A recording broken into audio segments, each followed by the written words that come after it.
Okay, class, here I am again to share a little bit of information with you about our persuasive speech that we'll be working on this semester. So when it comes to persuasion, make sure that you review my video that I posted previously regarding the difference between informative and persuasive speeches. Today we're going to be focusing on persuasive speeches. That's where we pick a topic that is interesting to us. We teach people about the topic, but adding on to it, then we try to change their attitudes, beliefs, or behaviors regarding a particular topic. So with this persuasive speech, you're going to pick a topic that's of interest to you, and you're going to create and deliver a fully extemporaneous speech. As we talked about before, extemporaneous speeches are right in between memorized and impromptu.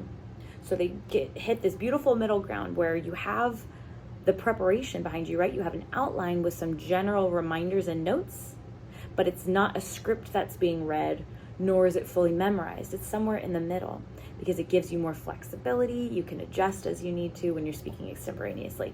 So again, you're going to create this extemporaneous speech. You're going to deliver it via YouTube video with at least your 2 audience members. Remember, this can either be done you all in one room and you film it, or it can be done via a Zoom video where you are the main speaker and you have 2 other boxes on there and you just do a screen capture for me.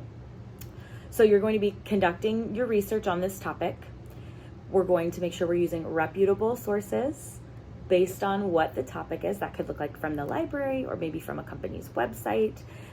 And then once you've done that, you're going to structure a cohesive argument.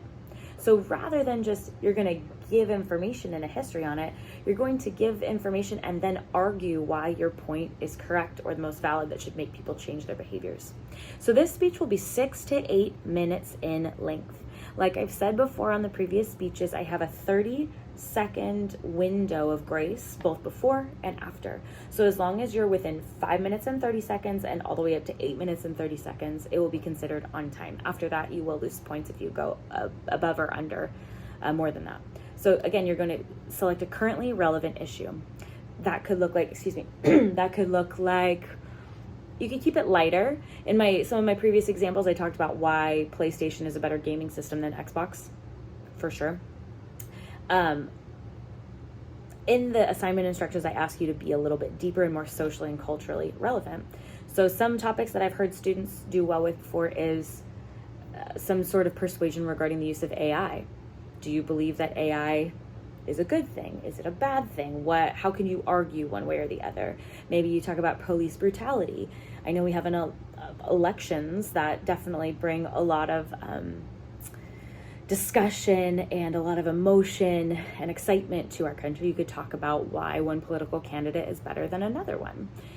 You could talk about the issue of houselessness and homelessness. You could talk about anything, but it's not just giving information about it. It's backing that up with facts, figures, resources, and then persuading somebody to change their behavior or beliefs about it.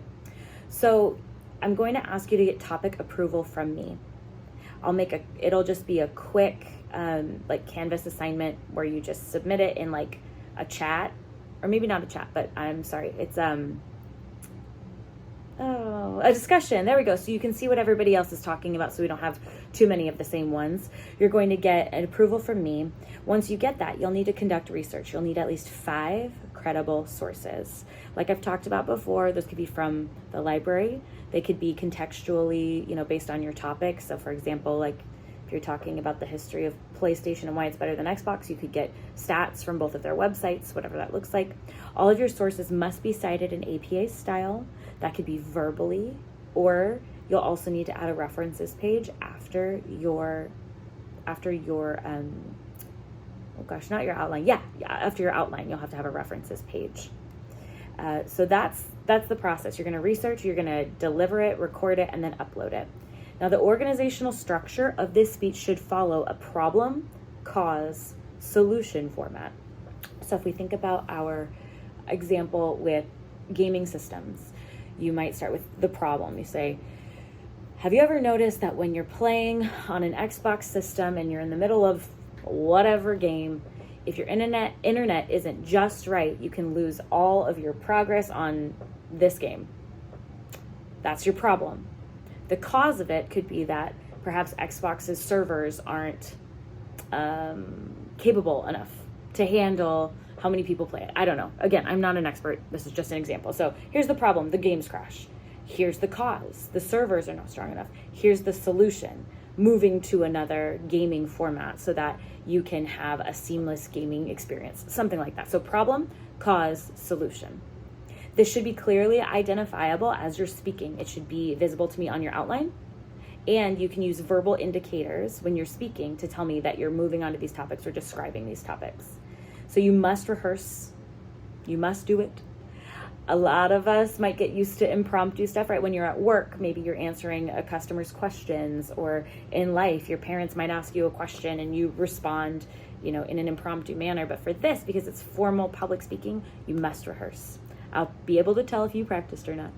And just one more reminder, I know I said it before, but it's extemporaneous speaking where you have notes as reminders, not a fully written out paragraph by paragraph speech that you're going to read.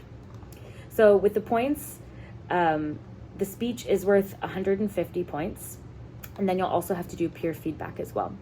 So with all that said, again, we're focusing on changing somebody's attitudes, beliefs, or behaviors about a topic that you care about and is socially meaningful.